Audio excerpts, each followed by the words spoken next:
नमस्कार, स्वागत है आपका। मैं हूं आपके साथ सुमित गुप्ता। बुलेटिन की शुरुआत में इस वक्त की बड़ी खबर जैसलमेर से। एसबीआई के पूर्व चेयरमैन को जैसलमेर लाया गया है। गिरफ्तार कर उसे जैसलमेर लाया गया। सड़क मार्ग से पूर्व चेयरमैन को जैसलमेर लाया गया। आज कोर्ट में इसे पेश किया जाएगा। होटल लोन धोखाधड़ी मामले में इसकी गिरफ्तारी की गई है। सीजेएम कोर्ट ने वारंट जारी किया था, जिसके बाद इसे गिरफ्तार किया गया और अब सड़क मार्ग से जैसलमेर लाया गया है। जैसलमेर से बड़ी खबर।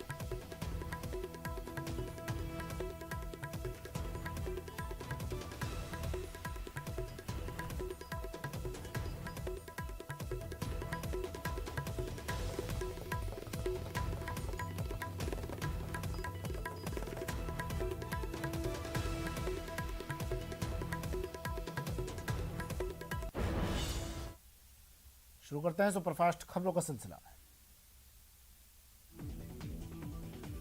इटली के बाद ब्रिटेन के ग्लासगो पहुंचे प्रधानमंत्री मोदी। भारतीय समुदाय के लोगों ने जोरदार स्वागत किया। COP26 सम्मेलन में क्लाइमेट चेंज पर भारत का पक्ष रखेंगे। पीएम मोदी ने स्पेन के प्रधानमंत्री सांचेज से मुलाकात की। अफगानिस्तान समेत कई मुद्दों पर चर्चा हुई। विदेश मंत्रालय ने कहा कि दोनों नेताओं ने बढ़ते द्विपक्षीय व्यापार और निवेश संबंधों का स्वागत किया। प्रधानमंत्री नरेंद्र मोदी 5 नवंबर को उत्तराखंड के केदारनाथ जाएंगे। प्रधानमंत्री केदारनाथ मंदिर में पूजा करेंगे और श्री आदि शंकराचार्य समाधि का उद्घाटन कर शंकराचार्य की प्रतिमा का अनावरण करेंगे। पीएमओ के मुताबिक प्रधानमंत्री सरस्वती आस्था पथ और घाटों, मंदाकिनी आस्था पथ, तीर्थ पुरोहित आवास और मंदाकिनी नदी पर बने गरुड़, छत्ती पुल सहित कई अन्य अवसंरचना परियोजनाओं का उद्घाटन करेंगे। सरदार पटेल की जयंती के समारोह को प्रधानमंत्री नरेंद्र मोदी ने एक रिकॉर्डेड वीडियो संदेश के माध्यम से संबोधित किया। पीएम ने अपने संदेश में कहा कि सरदार पटेल हर भारतवासी के दिल में है। इस मौके पर केंद्रीय गृह मंत्री अमित शाह ने केवड़िया में स्टैच्यू ऑफ यूनिटी पर पुष्पांजलि अर्पित की। इस मौके पर कई कार्यक्रमों का आयोजन किया गया है। अमित शाह ने कहा कि केवड़िया कोई जगह नहीं बल्कि तीर्थ स्थान है। उन्होंने कहा कि पटेल ने देश को एक सूत्र में पिरोया। भारत की एकता को आज कोई तोड़ नहीं सकता। अमित शाह ने कहा कि सरदार पटेल जैसा सदियों में कोई पैदा होता है, लेकिन आजादी के बाद उन्हें उचित सम्मान नहीं दिया गया। इस मौके पर शानदार परेड के साथ कई रंगारंग कार्यक्रमों का भी आयोजन किया गया। पुरुष हॉकी टीम के कप्तान ओलंपियन मनप्रीत सिंह और अन्य एथलीट ने परेड में भाग लिया। अयोध्या दौरे के दौरान सीएम योगी आदित्यनाथ ने राम जन्मभूमि मंदिर स्थल पर रामलला की पूजा अर्चना की। इस दौरान अयोध्या में श्री राम जन्मभूमि पर काबुल नदी के पानी से जलाभिषेक किया। अफगानिस्तान की एक लड़की की तरफ से भेजे गए काबुल नदी के पानी को गंगा जल में मिलाकर पीएम मोदी के निर्देश पर राम मंदिर निर्माण स्थल पर डाला गया है। सुपरस्टार रजनीकांत को चेन्नई के कावेरी अस्पताल से छुट्टी मिल गई है। चक्कर आने के कारण वे गुरुवार शाम से अस्पताल में एडमिट करवाए गए थे। महाराष्ट्र के मुख्यमंत्री उद्धव ठाकरे ने राज्य में कोरोना वायरस के विरुद्ध टीकाकरण की धीमी रफ्तार पर रविवार को चिंता प्रकट की और कहा कि वो अगले सप्ताह प्रधानमंत्री के साथ संवाद के दौरान ये विषय उठाएंगे। मुंबई एनसीबी के जोनल डायरेक्टर समीर वानखेड़े की पत्नी क्रांति डेटकर वानखेड़े ने दावा किया है कि उनके पति समीर और परिवार के सदस्यों की सुरक्षा खतरे में है। वानखेड़े की पत्नी ने कहा कि कुछ दिनों पहले 3 लोगों ने घर की रैकी की है। हम पुलिस के सीसीटीवी की फुटेज मुहैया करवाएंगे। क्रांति ने मांग की कि परिवार को सुरक्षा मिलनी चाहिए। भरतपुर के मथुरा गेट थाने में एक महिला ने भरतपुर के भ्रष्टाचार मामले के निवारण करने वाले विशेष न्यायाधीश और उनके 2 कर्मचारियों के खिलाफ अपने बेटे के साथ कुकर्म का मामला दर्ज करवाया है। मामला सामने आने के बाद जोधपुर हाईकोर्ट ने एसीबी कोर्ट के जज जितेंद्र गुलिया को निलंबित कर दिया और बाल आयोग ने तथ्यात्मक रिपोर्ट दर्ज की है। वहीं इस बच्चे से कुकर्म मामले में आरोपी जज का साथ देने वाला एसीबी अफसर एपीओ कर दिया गया है। एसीबी के डीजी ने सीओ परमेश्वर यादव को एपीओ किया है। बच्चे से कुकर्म मामले में अब बाल कल्याण समिति एक्शन में आ गई है। समिति ने बच्चे का मेडिकल करवाया और पूरे मामले में अब बाल कल्याण समिति ने तथ्यात्मक रिपोर्ट मांगी है। भरतपुर में एसीबी के न्यायाधीश और उसके अन्य 2 साथियों के द्वारा नाबालिग बच्चे के साथ कुकर्म मामले में सांसद रंजीता कोहली का बयान सामने आया है। सांसद रंजीता कोहली ने कहा कि मानवता को शर्मसार करने वाली घटना है। सीएम अशोक गहलोत 70 साल का हिसाब मांगने पर केंद्र सरकार पर गरजे। उन्होंने कहा कि आधुनिक भारत कांग्रेस की देन है और इसके लिए इंदिरा गांधी ने बलिदान दिया। सीएम अशोक गहलोत ने आरएसएस और बीजेपी पर तंज कसते हुए कहा कि आग लगाना आसान है, बुझाना मुश्किल है। उन्होंने कहा कि देश से दूषित विचारधारा का खात्मा जरूरी है। इंदिरा गांधी की पुण्यतिथि और सरदार पटेल की जयंती पर जयपुर के पीसीसी ऑफिस में सर्वधर्म प्रार्थना सभा का आयोजन किया गया। इस मौके पर सीएम गहलोत ने इंदिरा गांधी और सरदार पटेल को श्रद्धांजलि दी। इंदिरा गांधी की पुण्यतिथि पर जयपुर में Indira run for women power marathon का आयोजन हुआ। सीएम गहलोत ने वर्चुअली मैराथन को हरी झंडी दिखाई। केंद्र सरकार के कृषि कानूनों के खिलाफ आंदोलन कर रहे किसान नेता राकेश ने एक बार फिर सरकार पर हमला बोला है। राकेश टिकैत ने कहा कि किसानों के दरवाजे सरकार ने बंद कर रखे हैं और जनता के दरवाजे भी सरकार ने बंद कर रखे हैं। उत्तर प्रदेश विधानसभा चुनाव को लेकर गोरखपुर पहुंची प्रियंका गांधी वाड्रा ने गोरखपुर में प्रतिज्ञा रैली को संबोधित किया। इस दौरान उन्होंने योगी आदित्यनाथ और मोदी सरकार पर जमकर निशाना साधा। प्रियंका गांधी ने गृह मंत्री अमित शाह पर निशाना साधा। प्रियंका ने कहा, मैं अमित शाह का बयान सुन रही थी, वे कह रहे थे उत्तर प्रदेश में आज अपराधियों को ढूंढना होता है तो दूरबीन की जरूरत पड़ती है, जबकि उनके पास अजय मिश्रा खड़े थे। उत्तराखंड की राजधानी देहरादून में भीषण सड़क हादसा हो गया। यहाँ विकासनगर में चक्राता के पास एक बस खाई में जा गिरी। हादसे में 13 लोगों की मौत हो गई, जबकि कई लोग घायल हैं।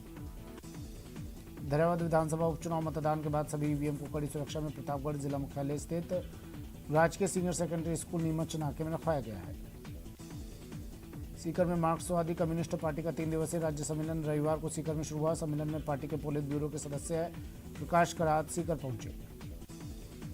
श्रीगंगानगर में कोरोना के कम होने से इस बार की दिवाली व्यापारियों के लिए खास साबित हुई। बाजारों में रौनक है और ग्राहकों की चहल पहल से व्यापारी खुश हैं। बांसवाड़ा शहर में सरदार वल्लभ भाई पटेल की प्रतिमा के निकट एक गोष्ठी का आयोजन किया गया। इस कार्यक्रम में बांसवाड़ा विधायक और राज्य मंत्री अर्जुन सिंह बामनिया शामिल हुए।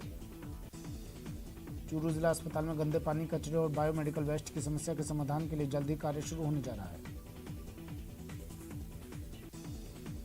करौली में दिवाली के मौके पर तीर्थस्थल कैला देवी की महालक्ष्मी के रूप में पूजा अर्चना, नवचंडी पाठ, हवन, श्री सूक्त पाठ, 56 भोग, कन्या लांगड़ा पूजन जैसे अनुष्ठानों का आयोजन किया जाएगा। पूर्व सांसद कर्नल मानवेंद्र सिंह पिछले 4 दिन से बाड़मेर जिले के दौरे पर हैं। उन्होंने सर्किट हाउस में जनसुनवाई कर लोगों की जन समस्याएं सुनी। सरदार वल्लभ भाई पटेल की 146वीं जयंती और पूर्व प्रधानमंत्री इंदिरा गांधी की 37वीं पुण्यतिथि पर जयपुर में एक कवि सम्मेलन का आयोजन किया गया। अलवर में उप जिला प्रमुख पर कांग्रेस का कब्जा रहा। रविवार को हुई वोटिंग में कांग्रेस की ललिता मीणा को 29 वोट मिले। धौलपुर में उप प्रधान के चुनाव में कांग्रेस ने बाजी मारी। बीजेपी प्रत्याशी को 1 मत मिला और कांग्रेस प्रत्याशी को 14 मत मिले। डूंगरपुर की बिछवाड़ा थाना पुलिस ने शराब तस्करी के खिलाफ कार्रवाई करते हुए 2 तस्करों को गिरफ्तार किया है। राजसमंद की नाथोद्वारा पुलिस ने अवैध स्मैक के साथ 5 नशेड़ियों को गिरफ्तार किया और ग्राम स्मैक और उनके साथ पास से स्मैक बरामद की।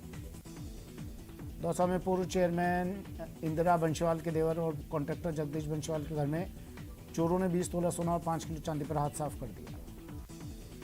झालावाड़ की कोतवाली थाना पुलिस ने 3 धार्मिक स्थलों पर हुई चोरी के मामले में 2 आरोपियों को गिरफ्तार किया है।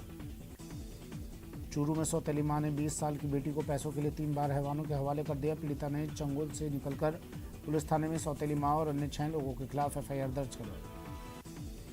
अजमेर में एक पेट्रोल पंप पर फिरौती और दहशत फैलाने के लिए फायरिंग करने के आरोप में पुलिस ने 2 लोगों को गिरफ्तार कर लिया है। कोटपुतली में एक दुकान में फायरिंग करने के आरोप में पुलिस ने एक बदमाश को गिरफ्तार करते हुए उसके पास से एक बाइक जब्त की है। जैसलमेर होटल लोन धोखाधड़ी मामले में एसबीआई के पूर्व चेयरमैन को जैसलमेर पुलिस ने दिल्ली से गिरफ्तार किया है। जोधपुर में अपराध का ग्राफ लगातार तेजी से बढ़ता जा रहा है, जिस पर लगाम लगाने के लिए जोधपुर पुलिस कमिश्नरेट ने ऑपरेशन तौबा चला रखा है।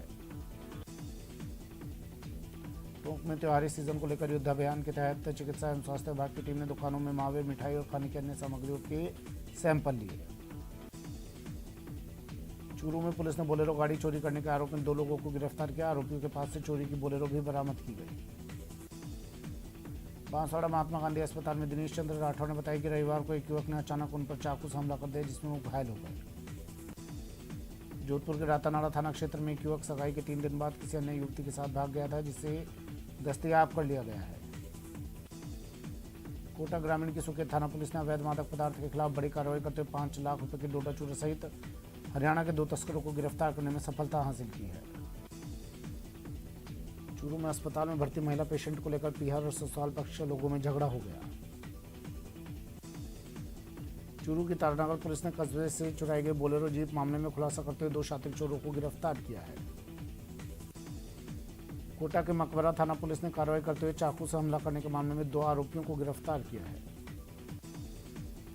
राजधानी जयपुर के महेश नगर इलाके में राह चलती महिला के गले से बाइक सवार बदमाशों ने चेन तोड़ ली। इस मामले में पीड़ित ने पुलिस को शिकायत दी है। शाहपुरा थाना इलाके में भी बाइक से घर जा रहे व्यापारी और मुनीम पर अज्ञात बदमाशों ने फायर कर दिया। फायरिंग की घटना में दोनों घायल हो गए।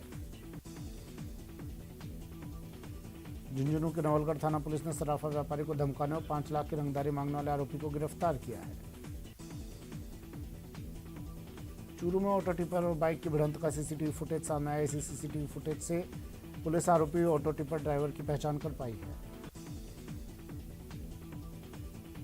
जोधपुर में एक मकान में दिन दहाड़े एक बदमाश ने एक घर में घुसकर मासूम बच्ची के गले पर चाकू रखकर लूट की घटना को अंजाम दिया। भरतपुर की कामा थाना पुलिस और हरियाणा के कुरुक्षेत्र की पुलिस ने ऑनलाइन ठगी के एक आरोपी को गिरफ्तार करने में सफलता हासिल की। राजसमंद के कुंभलगढ़ में एक दर्दनाक हादसा हो गया। यहाँ कुएं से सिंचाई करने के दौरान रहट में फंसने से किसान की मौत हो गई। बांसवाड़ा जिले के गढ़ी थाना इलाके में धार्मिक ध्वज को लेकर हुए बवाल में युवक की हत्या के बाद तनाव है। मामले में बीजेपी के महिला मोर्चा ने प्रदर्शन किया। अलवर के उप जिला प्रमुख पद के लिए 2 नामांकन दाखिल हुए। कांग्रेस से ललिता मीणा और बीजेपी के वेद प्रकाश ने उप जिला प्रमुख पद के लिए नामांकन किया। जलदाय विभाग ने पेयजल सप्लाई करने वाली firm Messrs Balaji construction company का टेंडर निरस्त कर दिया है। जय किसान आंदोलन संगठन ने बाजरे की खरीदी में न्यूनतम समर्थन मूल्य योजना को छलावा बताते हुए उग्र आंदोलन की चेतावनी दी। जयपुर के जोबनेर में जमीन विवाद में 2 गुटों में झड़प हो गई। दोनों गुटों की ओर से जमकर पत्थरबाजी हुई। कोरोना के बाद इस बार दिवाली पर पहले जैसी रौनक दिखाई देने लगी है। बाजारों में लोग दीपावली के लिए खरीदारी करते दिखाई दे रहे हैं। पूर्व प्रधानमंत्री इंदिरा गांधी की पुण्यतिथि पर कोटा में कांग्रेस कार्यकर्ताओं ने नयापुरा तरणताल परिसर में इंदिरा गांधी की प्रतिमा पर माल्यार्पण कर श्रद्धांजलि दी। चलती बाइक में अचानक आग लगी। बाइक चालक ने कूदकर अपनी जान बचाई। जानकारी के अनुसार शॉर्ट सर्किट से आग लगी। एक महिला नेत्रदान की श्रद्धांजलि समारोह में लोगों ने नेत्रदान और देहदान का संकल्प लेकर मानवता की मिसाल कायम की। दीपोत्सव पर्व को देखते हुए हाड़ौती नवनिर्माण परिषद के युवाओं ने स्थानीय उत्पाद बनाने वालों का साफा और माला पहनाकर उनका सम्मान किया और खरीदारी की। दीपावली के लिए बाजारों में उमड़ी भीड़ से दुकानदारों के चेहरों पर मुस्कान लौट आई है और उन्हें अपनी आर्थिक स्थिति सुधरने की उम्मीद है। महिला के साथ ऑनलाइन ठगी को अंजाम देते हुए ठगों ने महिला के बैंक से 72,000 रुपये पार कर लिए। भरतपुर में नाबालिग बच्चे के साथ कुकर्म करने का सनसनीखेज मामला सामने आया है। पुलिस मामले की जांच में जुटी है। बाना में नेशनल हाईवे 27 पर तेज रफ्तार कार ने 12 साल के बच्चे को टक्कर मार दी, जिसमें बच्चे की मौके पर ही मौत हो गई। टोंक में सिरस रेलवे स्टेशन के आगे बिलासपुर एक्सप्रेस ट्रेन से एक युवक गिर गया और मौके पर ही उसकी मौत हो गई। चूरू शहर के अग्रसेन नगर में बहू ने सास से कहा सुनने के बाद जहरीला पदार्थ खा लिया। तबियत बिगड़ने पर उसे परिवार के लोग गंभीर हालत में रांची के भगतिया जिला अस्पताल के आपातकालीन वार्ड में लेकर पहुंचे, जहां उसका इलाज किया गया। झालावाड़ शहर के जनाना अस्पताल के बाहर सिटी 4 लेन पर एक मोबाइल रेस्टोरेंट में आग लग गई, जिससे इलाके में हड़कंप मच गया। झुंझुनू में बीडी के अस्पताल में भर्ती मरीज के परिजनों ने इलाज में लापरवाही का आरोप लगाकर अस्पताल परिसर में हंगामा किया। राजसमंद के नाथद्वारा में विधानसभा अध्यक्ष डॉक्टर सीपी जोशी ने गोवर्धन राजकीय उच्च माध्यमिक विद्यालय में आयोजित बालिका शिक्षा प्रोत्साहन कार्यक्रम में शिरकत की। सीपी जोशी ने कक्षा 10वीं और 12वीं में प्रथम श्रेणी में उत्तीर्ण छात्राओं को 1,000 रुपये की आर्थिक सहायता दी। कोरोना की तीसरी लहर को देखते हुए चूरू के 9 चिकित्सा संस्थानों में ए श्रेणी की हाई डिपेंडेंसी यूनिट विकसित होगी। जयपुर इंटरनेशनल एयरपोर्ट पर 31 अक्टूबर से विंटर शेड्यूल लागू किया गया है। कोटा के श्रीनाथपुरम इलाके में पैंथर नजर आए। श्रीनाथपुरम की रिहायशी कॉलोनी में पैंथर के देखे जाने से हड़कंप मच गया। करौली में कांग्रेस कार्यकर्ताओं ने विधायक लाखन सिंह कटकड़ के आवास पर पूर्व प्रधानमंत्री इंदिरा गांधी पुण्यतिथि और सरदार वल्लभ भाई पटेल की जयंती मनाई। भारतीय जनता पार्टी की ओर से दौसा के गुप्तेश्वर रोड पर दीपावली स्नेह मिलन और वृद्धजन सम्मान समारोह का आयोजन किया गया। करौली में स्थानीय राजकीय उच्च माध्यमिक विद्यालय की ओर से 65वीं जिला स्तरीय एथलेटिक्स प्रतियोगिता का आयोजन हो रहा है। चूरू के सुजानगढ़ में जिला स्तरीय जन उत्सव सप्ताह का समापन समारोह आयोजित किया गया। कोटा में दीपावली महापर्व पर अग्रवाल फ्रेंड्स क्लब की ओर से घर घर उजाला हर घर दीपक थीम पर कार्यक्रम शुरू किया गया। पूर्व सिंचाई मंत्री देवी सिंह भाटी अब धर्म रक्षा के गुण सिखाने पर उतर आए हैं। विधानसभा हाउस में भाटी ने सब समाज के लोगों को एक मंच पर लाकर उनके बच्चों को धर्म और आत्मरक्षा के गुण सिखाने शुरू किए। जयपुर के जगतपुरा शूटिंग रेंज पर महाराणा प्रताप संस्थान की ओर से खेली गई शूटिंग की राष्ट्रीय स्तरीय प्रतियोगिता आयोजित की गई। रेलवे में उत्कृष्ट सेवाएं देने पर 66वें रेल सप्ताह समारोह में इंदौर रेलवे स्टेशन का अधीक्षक अशोक शर्मा और बयाना रेलवे स्टेशन के अधीक्षक त्रिलोक चंद्र राजौरा को सम्मानित किया गया। श्रीगंगानगर में चल रही जूडो सब जूनियर और कैडेट छात्र छात्रा प्रदेश स्तरीय चैंपियनशिप का समापन हो गया। बीकानेर शुद्ध के लिए युद्ध अभियान के तहत जिला कलेक्टर की टीम ने बड़ी कार्रवाई को अंजाम दिया। अमर शहीद सुखराम विश्नोई की 18वीं पुण्यतिथि पर श्रद्धांजलि सभा का आयोजन हुआ। T20 वर्ल्ड कप में टीम इंडिया की लगातार दूसरी हार, न्यूजीलैंड ने 8 विकेट से मात दी। वक्त एक ब्रेक का, जल्द हाजिर होंगे।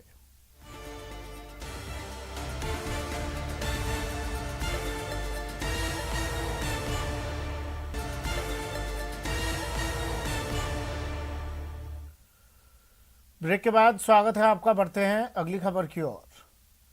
भले ही राजस्थान सरकार द्वारा ग्रीन पटाखों की बिक्री को लेकर छूट जारी की गई हो, लेकिन बारां जिले में ग्रीन पटाखों की आड़ में बड़ी मात्रा में हानिकारक प्रतिबंधित पटाखे धड़ल्ले से बेचे जा रहे हैं।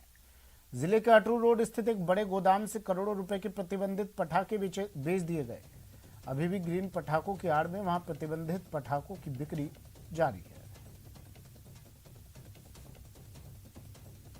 राजस्थान सरकार द्वारा राज्य में ग्रीन पटाखों को आतिशबाजी के लिए 2 घंटे का समय दिया गया है।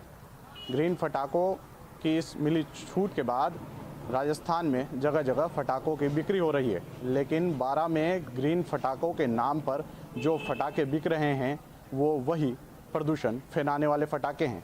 इस वक्त बारां शहर का ये एक आउटलेट है जहां मैं खड़ा हूं। आपको दिखाना चाहूँगा यहाँ पर ग्रीन पटाखों के नाम पर किस तरह राजस्थान सरकार की मंशा को धत्ता बचाया जा रहा है। यहाँ पे जो भी पटाखे दिख रहे हैं वो सारे प्रदूषण फैलाने वाले हैं, जो सुप्रीम कोर्ट की गाइडलाइन को पूरा नहीं करते। राज्य सरकार की जो मंशा है प्रदूषण कम करने की, क्योंकि राज्य सरकार ने पूर्व में पटाखों पर बैन लगाया था, लेकिन सशर्त इन्होंने जो ग्रीन पटाखों के लिए 2 घंटे का समय दिया, लेकिन आप देख सकते हैं यहाँ एक भी ग्रीन पटाखा आपको देखने को नहीं मिलेगा। कहीं भी यहाँ फॉलो नहीं किया गया है पटाखों के जो रूल्स गवर्नमेंट ने निकाले थे उनको, और साथ ही यहाँ पर जो बिल है वो भी दिया नहीं जा रहा है, क्योंकि ग्रीन पटाखे यहाँ है नहीं। ऐसे में देख सकते हैं कि किस तरह प्रदूषण फैलना लाजमी है। विपिन तिवारी, न्यूज़ 18 राजस्थान, बारां। पाकिस्तान की सीमा से सटे जैसलमेर जिले में 100 साल बाद भाग्योदय हुआ है।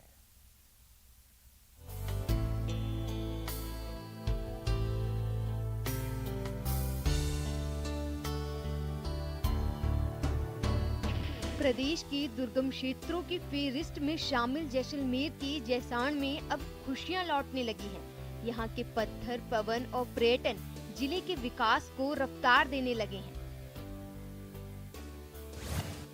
पीले पत्थरों से करीब 100 करोड़ का कारोबार हो रहा है। पर्यटन कारोबार 50 लाख से बढ़कर 1200 करोड़ हो गया है। करीब 3000 पवन चक्कियां बिजली उत्पादन कर रही हैं। 25 गैंगसा और 100 ब्लॉक कट्टर इकाइयां काम कर रही हैं। इंदिरा नहर के आने से खेती किसानी भी फल फूल रही है। रेलवे स्टेशन पूरे मंडल के कमाऊपूत स्टेशनों में शामिल है। यहाँ के लोग ही नहीं वरन अब जैसलमेर में पर्यटन, पवन चक्की और पत्थर व्यवसाय में दूर दूर से, बाहर से, अन्य प्रदेशों के भी लोग यहाँ के व्यवसाय करने लगे हैं।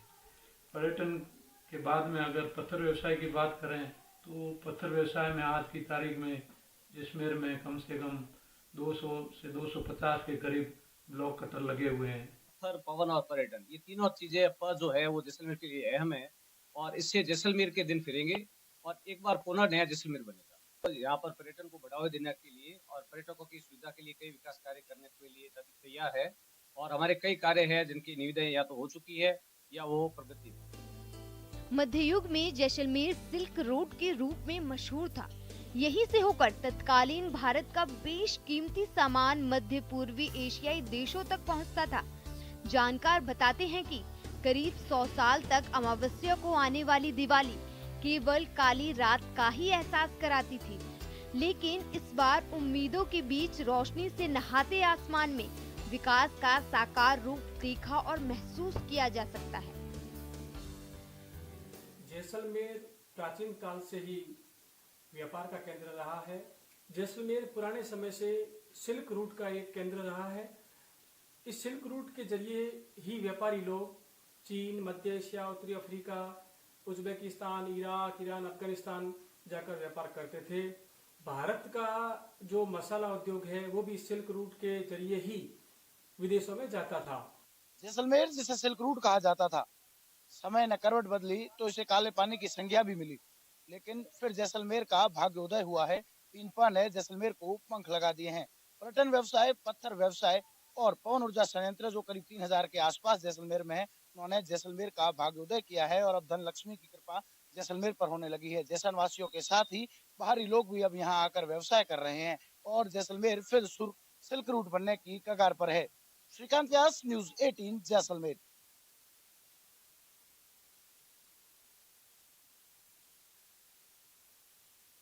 दीपावली के पर्व पर खास तौर पर सोने चांदी की खरीदारी को शुभ माना जाता है। लोग इस त्यौहार का इंतजार करते हैं कि सोने चांदी की वो खरीदारी, जो भाव है सोने चांदी के, वो भी काफ़ी कंट्रोल में है। कोरोना काल के बाद ये पहली ऐसी दीपावली है जब लोग खुलकर खरीदारी कर रहे हैं। 2 नवंबर को धनतेरस है और 4 नवंबर को दिवाली। धनतेरस पर सोना खरीदने की परंपरा रही है, इसीलिए बाजारों में रौनक है और दुकानों में भीड़। खास बात ये है कि इस दीपावली सोने चांदी के भाव में तेजी नहीं है। जी हाँ, इस समय जेवराती सोना 50,000 के नीचे चल रहा है, वही चांदी भी 66,000 के आसपास है। यानी इस दीपावली अगर आप सोना चांदी खरीदने की सोच रहे हैं तो समय सबसे मुफीद है, तभी ज्वेलर्स की दुकानों पर भीड़ है। कोरोना के बाद ये पहला फेस्टिवल आया है, इसमें आप बेफिक्र होकर बाजार में आए, किस तरह की खरीदारी कर रहे हैं? सोने चांदी की क्यों प्रेफर करें? अभी सोने का भाव अच्छा है, अभी बहुत टाइम से खरीदा भी नहीं। फंक्शंस आ रहे हैं, शादियां आ रही है, तो गोल्ड खरीदना तो बनता ही है, गोल्ड चांदी तो खरीदना बनता ही है। और जी हाँ, बोलिए। अच्छा मैम, भाव इस वक्त ठीक है? आपको क्या लगता है भाव किस तरह के हैं सोने चांदी के? पहले से कभी कंट्रोल में है? क्योंकि नहीं, भाव तो ठीक है, मतलब लेकिन यहाँ की जो क्वालिटी है बहुत बेस्ट है, अच्छी है। फिलहाल इतना ही, दीजिए इजाजत, नमस्कार।